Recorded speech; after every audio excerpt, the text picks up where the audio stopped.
Assalamualaikum warahmatullahi wabarakatuh. Masih bersama saya Suwandi di channel Dunia Ikan Gabus. Hari ini kita berada di kota Kebumen ya. Ini kita dari kemarin siang kita belum pulang, hunting, masih melihat para teman-teman, para sahabat pembudidaya ikan gabus ya. Dan ada beberapa nanti tempat ikan gabus yang akan kita panen ya. Nah, di sela-sela ini waktu istirahat ya, karena semalaman belum tidur. Ini waktu kita istirahat sambil duduk-duduk ya. Kita akan jawab pertanyaan teman-teman seputar budidaya ikan gabus. Baik, pertanyaan berikutnya dari Bapak Andri yang ada di Tasikmalaya. Saya mau tanya Pak, apakah Bapak menerima ikan gabus dari tangkapan liar atau menerima ikan gabus dari hasil budidaya tetapi bibitnya bukan dari Bapak? Kan saya tahu kalau bibitnya dari Bapak sudah pasti bersedia Bapak panen. Kalau bibitnya bukan dari Bapak,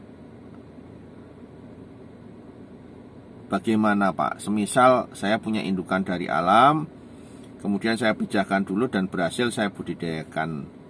Sekian dulu Pak, semoga Bapak berkenan untuk menjawabnya.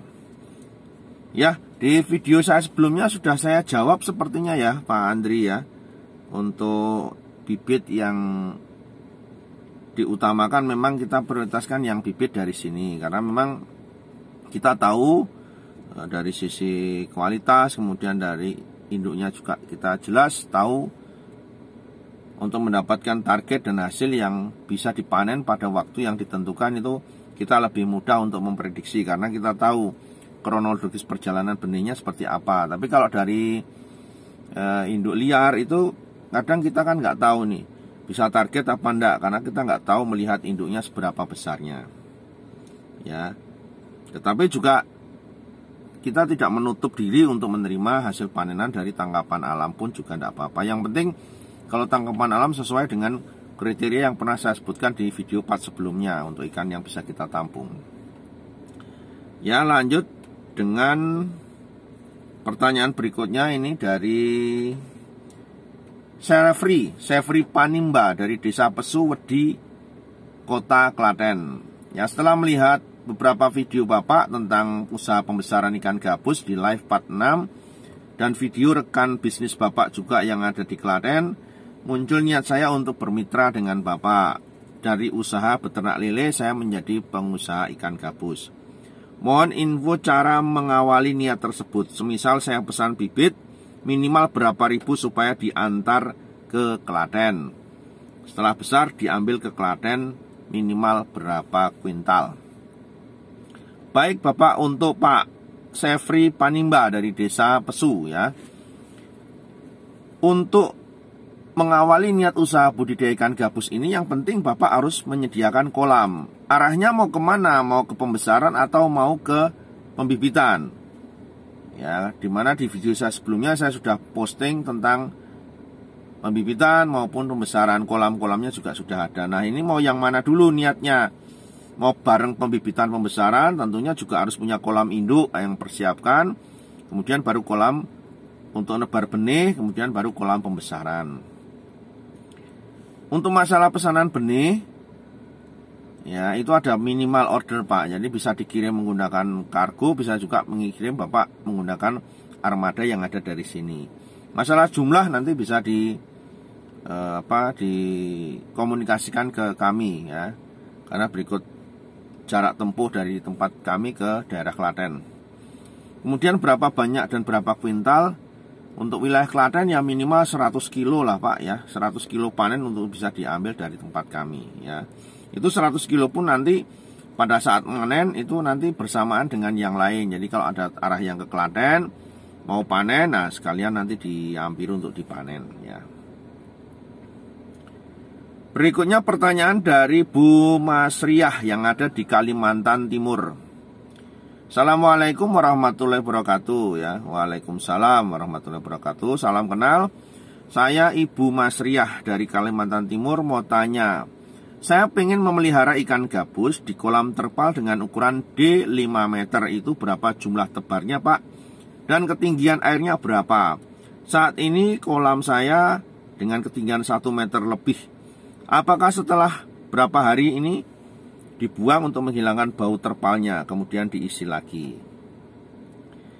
Untuk Bu Masriah yang ada di Kalimantan Timur, kolam terpal yang sudah jadi, sebelum nanti dipasang ya dicuci dulu lah, dicuci, dibersihkan, kemudian nanti baru diisi air, diendapkan ya antara 3 sampai 1 minggu, ya itu nanti dengan air sumur. Kemudian nanti bibit sudah bisa ditebar. Dengan pada tebar diameter 5 itu 4.000 ekor bisa ya. Ya, melanjutkan teman-teman semua pemirsa.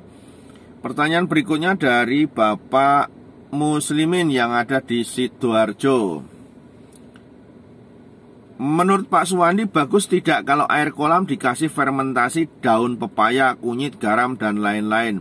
Boleh atau tidak kalau bibit ikan gabus dikasih vitamin B kompleks dan vitamin C? Mohon penjelasannya. Terima kasih sebelum dan semoga Pak Suwandi sehat selalu. Ya, untuk Pak Muslimin yang ada di Sidoarjo, jadi yang dibutuhkan ikan gabus kita itu harus paham ikan itu karakter ikannya. Jadi saat kita budidaya, kolamnya sudah steril, kemudian airnya bagus, tidak terkontaminasi virus, bakteri ataupun yang lain, zat kimia yang lain, air itu sudah bisa diendapkan, ditebar benih. Jadi kalau Bapak mau menggunakan cara-cara seperti itu, tidak berdampak pada pembesaran ikan gabus yang selama ini kita lakukan uji coba. Mau dengan produk A, produk B, produk C, difermentasi, probiotik segala macam itu, buat ikan gabus tidak berdampak selama kondisi air itu sudah bagus. Ya, kadang orang itu tidak begitu mengerti apa tuh manfaat probiotik, manfaat fermentasi. Biasanya kadang ikut-ikutan orang yang sudah pernah melakukan atau latah ya. Ya, kolam yang sudah harusnya bagus, sudah airnya jernih, kenapa harus dikasih kotoran? Kan gitu. Ya, kenapa kok harus dikasih kotoran? Kalau memang mau dikasih plankton, ya planktonnya aja diambil dimasukkan ke dalam kolam, bukan kotorannya direndam bersamaan dengan ikan. Probiotik itu salah satu fungsinya kan, ya, untuk memperbaiki kualitas air, salah satu juga fungsinya. Lah kalau airnya air sumur sudah bagus, apa yang mau diperbaiki? Ya, dan apakah jaminan bahwa probiotik itu masih bisa bekerja bakterinya? Ya, coba tanya kepada produsen probiotik itu. Saya pernah ngobrol langsung itu produsen besarnya. Yang namanya probiotik itu sejak dari produsen, apakah jaminan bakterinya masih bisa aktif, masih bisa hidup? Ya, dari sejak perjalanan ditampung di gudang, kemudian nanti ditata di etalase, di toko-toko, itu sudah berbulan-bulan terjemur sinar matahari, apakah probiotiknya, bakterinya tidak mati itu? Ya, sehingga apa? Kadang tidak banyak orang tahu bahwa di situ probiotik karena sudah tidak berfungsi lagi. Direndam di kolam hanya untuk mengotori air. Ya, perlakuan untuk probiotik itu sendiri juga ada. Tetapi ini tidak diindahkan para distributor kadang. Mereka beli pajang di etalase, dijemur, ya, berbulan-bulan di situ. Kadang tidak memperhatikan suhu juga kan. Akhirnya apa? Cuman ada botol, ada probiotik katanya, tapi tidak bisa bekerja dengan maksimal. Nah, untuk ikan gabus itu nggak perlu dengan cara yang aneh-aneh ya. Simple saja. Kalau memang kita nggak ngerti manfaatnya, nggak usah ikut-ikutan. Ya, ada yang kolam sudah bagus direndami kotoran burung puyuh, kotoran gemak, kotoran kambing, kotoran sapi. Tujuannya katanya menumbuhkan plankton. Nggak berfungsi Pak untuk ikan gabus, saya berani jamin. Kita sudah trial beribu-ribu konsumen ya, dan mereka menggunakan caranya masing-masing. Tidak ada yang dampak signifikan dari pertumbuhan ikan gabus itu sendiri Pak ya. Jadi murni saja air diendapkan, benih ditebar, selesai ya. Oke ya, tetap pantau terus channel Dunia Ikan Gabus. Saya masih mau melanjutkan perjalanan ini. Nanti perjalanan masih mau ke Cilacap, masih mau ke arah barat, ke arah Jawa Barat ya. Kemudian kita baru balik. Oke, sampai di sini tetap bersama saya Suwandi. Yang mau tanya-tanya, mau chat bisa langsung kontak di nomor saya di 0816658779. Ya, sukses terus teman-teman dalam budidaya ikan gabus, tetap semangat. Yakinlah bahwa ikan gabus adalah ikan pilihan yang memang mempunyai prospek yang sangat luar biasa. Bukan hanya untuk dimakan.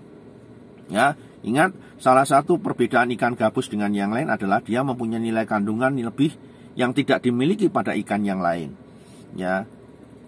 Jadi kalau kita pelihara ikan gabus, minimal untuk keluarga kita mendapatkan kesehatan. Dengan konsumsi ikan gabus itu sendiri, kandungan albumin yang ada di dalam tubuh kita tetap stabil, sehingga kita akan tetap sehat, keluarga kita juga akan tetap sehat. Oke, assalamualaikum warahmatullahi wabarakatuh.